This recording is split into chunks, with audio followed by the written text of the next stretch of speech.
আসসালামু আলাইকুম, আশা করি সবাই ভালো আছেন। আজকে আপনাদের সামনে বসছি আবার নতুন একটা ভিডিও নিয়ে। এই যে আজকে রান্না করবো গরুর মাংস। আমি একটু হাড্ডি পছন্দ করি, তো এই জন্য হাড্ডি দেখে বুঝতে আনছি। এখন গরুর মাংস লাগে রাখবো পেঁয়াজ রসুন আদা। এখন আমি এটি ভালোভাবে সিলাই নিলাম। এখন আমি পেঁয়াজ রসুনটা সিলাই লইতেছি।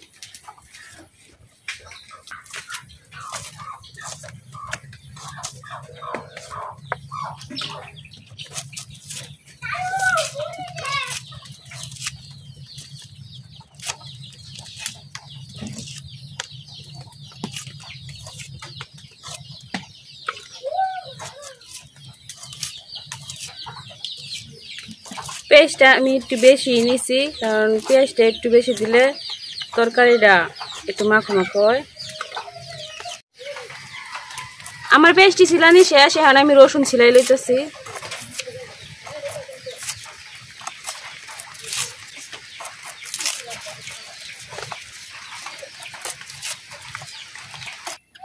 এই যে আমার পেঁয়াজ রসুন আদা সবগুলো কিন্তু আমি কাটতে ধুয়ে লইছি। এখন আমি আদা রসুনটা বাটতে লইতেছি।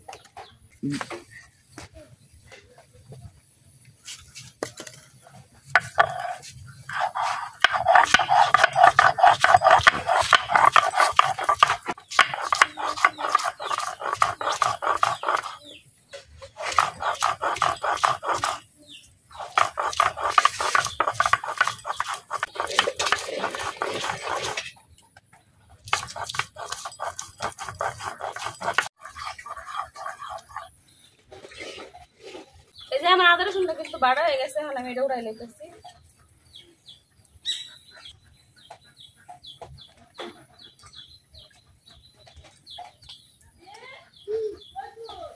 এখন আমি পেঁয়াজটা বাটতে লইতেছি।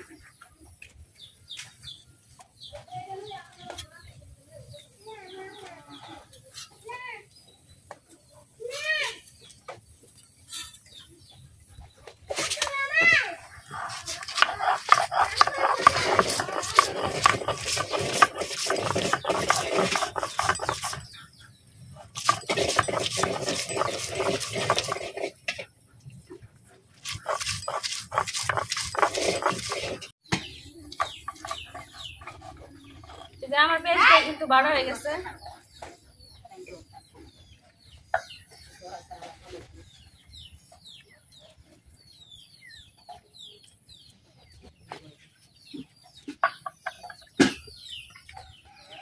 পেঁয়াজটা আমি উড়াই লইতেছি।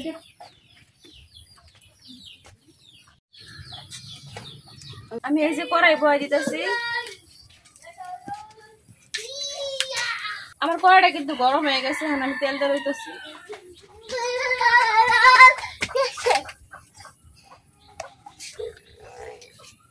আমার তেলটা কিন্তু গরম হয়ে গেছে, এখন বাইটাটা পেঁয়াজটা দিয়ে দিতেছি।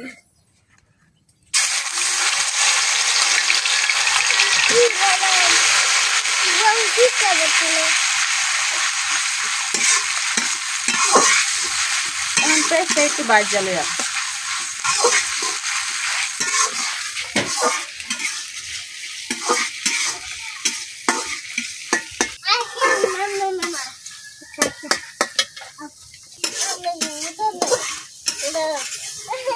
আমার পেঁয়াজটা কিন্তু প্রায় ভালো হয়ে গেছে। এখন দিয়ে দিতেছি কিছু গরম মশলা, দিয়ে দিতেছি 3টা তেজপাতা আর দারচিনি এলাচ।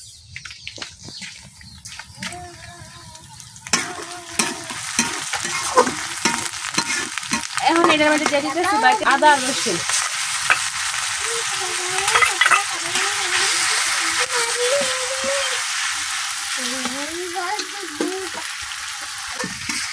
এখন আদা আর রসুনটা একটু বাকি নিলাম, কাঁচা গন্ধ লাগে না চলে যায়। এখন আমি এর মধ্যে এক এক করে সব গুঁড়া মশলা দিয়ে দিতেছি মরিচের গুঁড়া,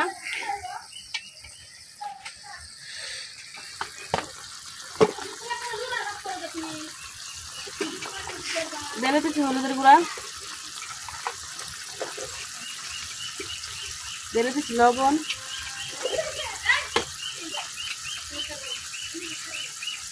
দিয়ে দিতেছি ধনিয়ার গুঁড়া।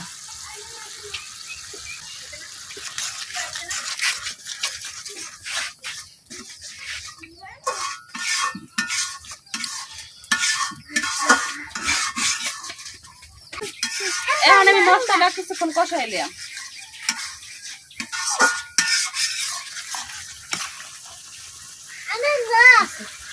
এই যে আমার মশলা কিন্তু কষানো হয়ে গেছে, উপরে তেল ছেড়ে দিছে।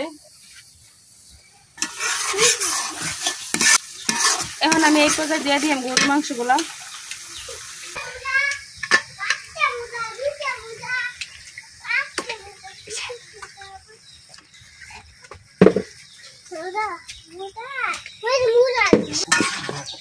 এখন লাইরা ছেড়ে মাংসের সাথে মশলাটা সুন্দরভাবে মিশাইলাম।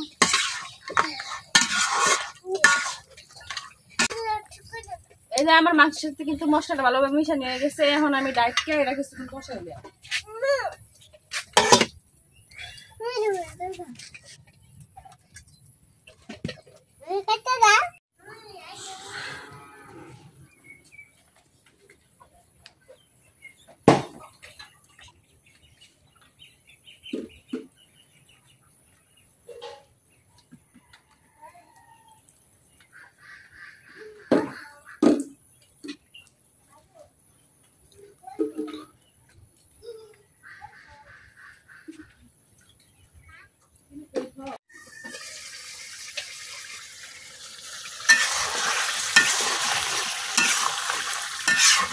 এই যে আমার তরকারিটা কিন্তু প্রায় কষানি হয়ে গেছে, আর একটু কষাইলে মুখটা তখন না তেল ছেড়ে দিতে।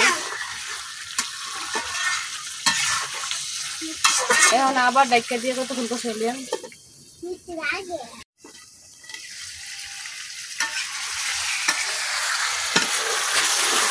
এই যে আমার তরকারিটা কিন্তু কষানি হয়ে গেছে, উল্টে একেবারে তেল ছেড়ে দিচ্ছে। যে এখন এর মধ্যে আমি ঝুল দিলাম।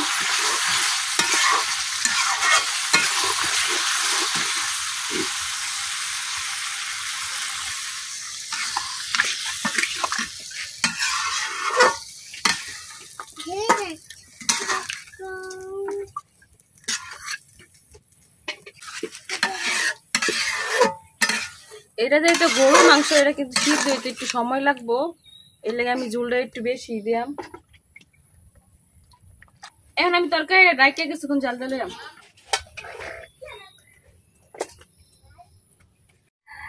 আমরা গ্রামে যারা থাকি তারা কিন্তু চাইলেই গরু মাংস খাইতে পারি না, কারণ এই জায়গায় সবসময় গরু মাংস পাওয়া যায় না। আর যা পাওয়া যায়, যদিও বাজারের দিন পাওয়া যায়, সপ্তাহে একদিন দুদিন বাজার হয়, ওই বাজারের দিন যদি পাওয়া যায়, পাওয়া গেলে ওটা ফ্রিজের থাকে, ফ্রিজের মাংসটা পাওয়া যায় আর কি। ওটা খাইতেও বেশ একটা স্বাদ লাগে না। নগদ যে গরু মাংসটা আছে ওটা কিন্তু পাওয়া যায় না। আর শহরে যারা থাকে তারা তো নিত্য নতুন জিনিস খায়, চাইলে যে কোনো জিনিস খাইতে পারে।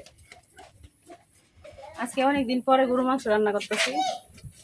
আমার তরকারিটা কিন্তু বলক এসে পড়ছে।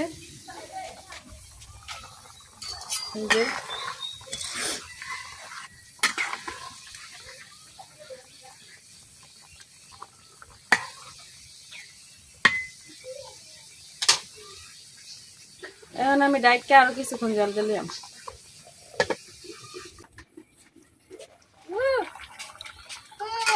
আমার তরকারি কিন্তু প্রায় হয়ে গেছে। এই যে এখন এই পর্যায়ে আমি দিয়া দিই একটু ভাজা জিরার গুঁড়া, আর একটু ঝোলটা শুকাইব।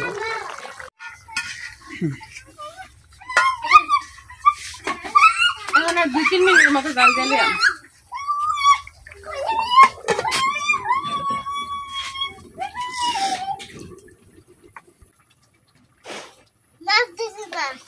মাস্কো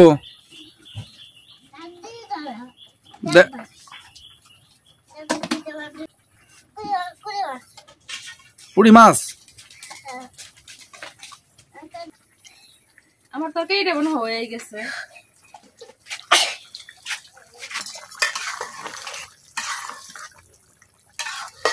এই যে আমার তরকারিটা কিন্তু একবারে হয়ে গেছে। এই যে মাংসগুলো কিন্তু সিদ্ধ হয়ে গেছে।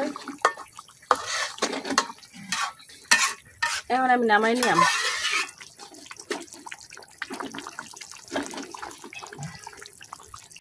এই দেখেন আমার তরকারিটা কত সুন্দর হয়েছে, কালারটা। আমি কিন্তু হালকা একটু ঝোল রাখছি।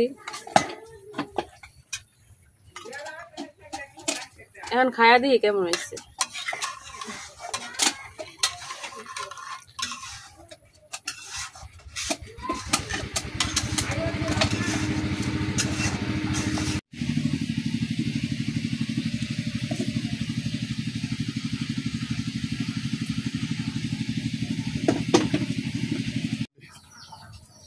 আগে লেবুর কথা মনে ছিল না, পরে ভাতে তরকারি নেওয়ার পরে লেবুর কথা মনে হয়েছে। এখন যে একটা লেবু আনছি গাছ থেকে, এখন লেবুটা কেটে দিতেছি।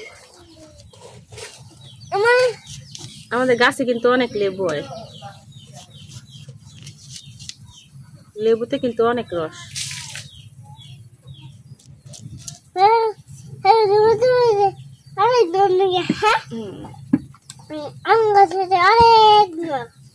লেবুতে অনেক রস।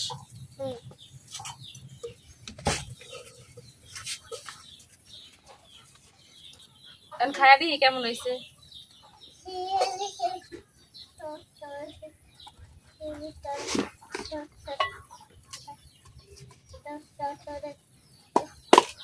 অনেক গরম তরকারিও গরম, ভাতও গরম।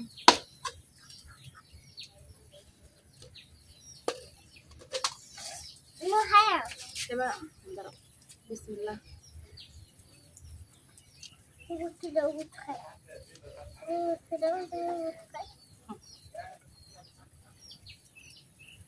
কেমন হয়েছে? তরকারিটা কিন্তু অনেক মজা হয়েছে। এই যে মাংসটা দেখেন, এই যে মাংসটা কিন্তু একবার অনেকটা সিদ্ধ হয়েছে। এই যে চাপ দিতেই কিন্তু ভেঙে দিতেছে।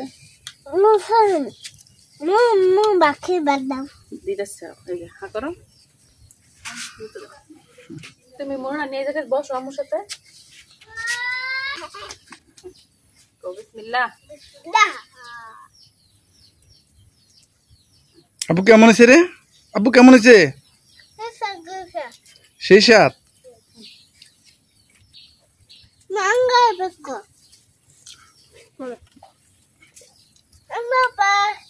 গরম গরম গরুর মাংস, গরম গরম ভাত, তার সাথে লেবু হইলে আর কি লাগে।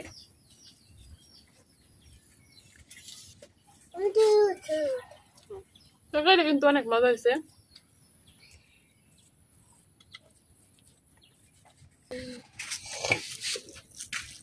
এই যে তরকারি কালারটা দেখে কিন্তু আপনারা বুঝতে পারতেছেন কতটা মজা হয়েছে আর কতটা লোভনীয় হয়েছে। তোমার একটু কম জল দিয়ে মাখাই দিই।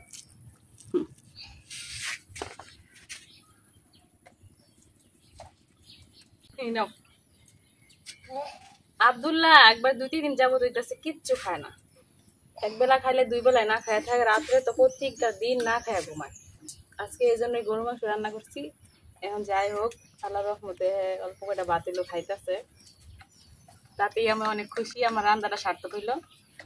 এখন খাওয়া দাওয়া করি। আমার ভিডিও যদি ভালো লাগে তো আমার চ্যানেলটা সাবস্ক্রাইব করে দিবেন। সবাই ভালো থাকবেন, সুস্থ থাকবেন। আল্লাহ হাফেজ।